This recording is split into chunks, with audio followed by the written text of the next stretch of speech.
Et on oublie de dire que nous avons également apporté le sida lorsque nous avons utilisé le peuple congolais comme des cobayes pour réaliser nos vaccins contre la polio. Désinformation et hypocrisie une fois de plus.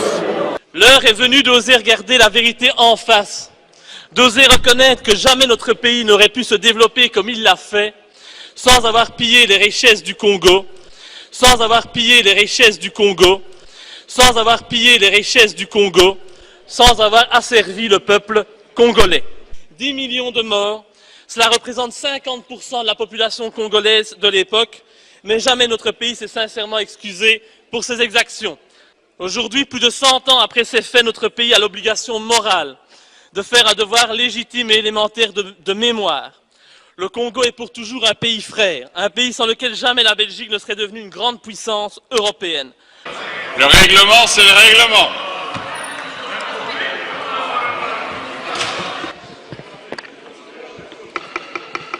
Cinq minutes, Monsieur le Président, c'est parti. Chers collègues, un pays ne peut se grandir qu'en ayant le courage de regarder en face son histoire et de reconnaître ses crimes et ses erreurs passées.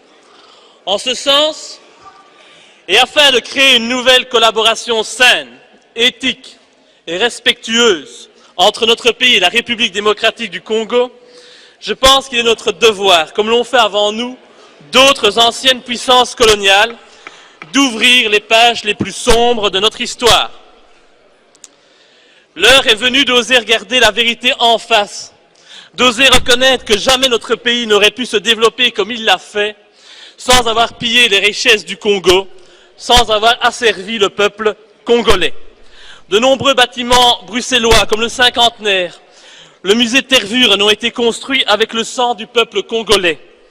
De grands projets, comme le port de Zeebrugge, ont été financés par les richesses du Congo.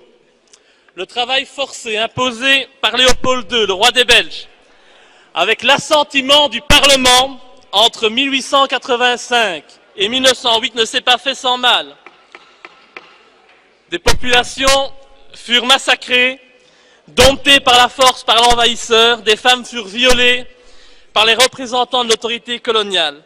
La déportation fut pratiquée, sans oublier la tristement célèbre coutume colonialiste des mains coupées, qui toucha également des enfants.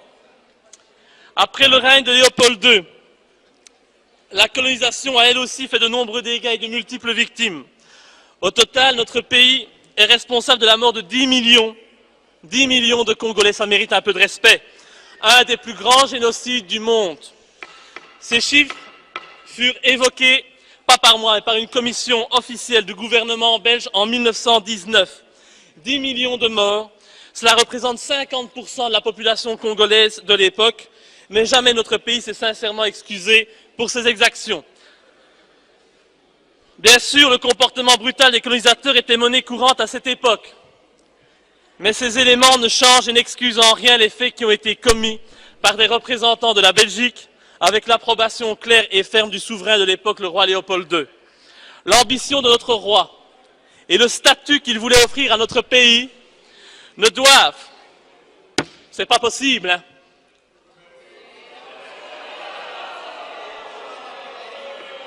Respectez, s'il vous plaît, les morts au niveau du Congo.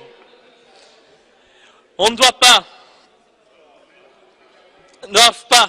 nous ne pouvons pas manipuler la mémoire collective de la Belgique, ni salir la mémoire collective des Congolais.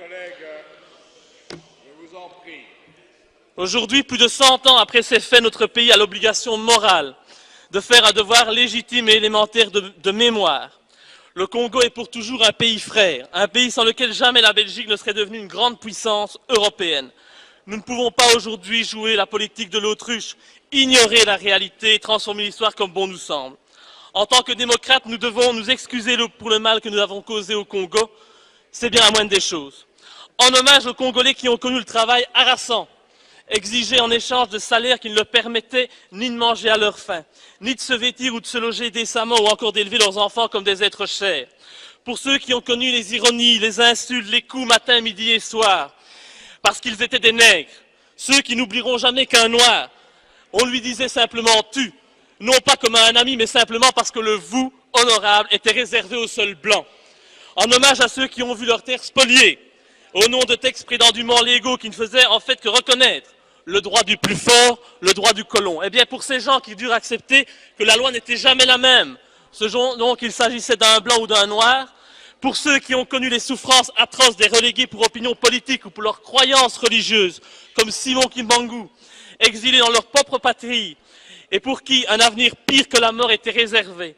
En hommage à l'auteur d'une partie de ce texte, Patrice Lumumba, arrêté et tué parce qu'il avait eu le courage de dire la vérité, parce qu'au Congo belge, il y avait dans les villes des maisons magnifiques pour les Blancs et des paillotes croulantes pour les Noirs. Pour tout cela, pour toutes les souffrances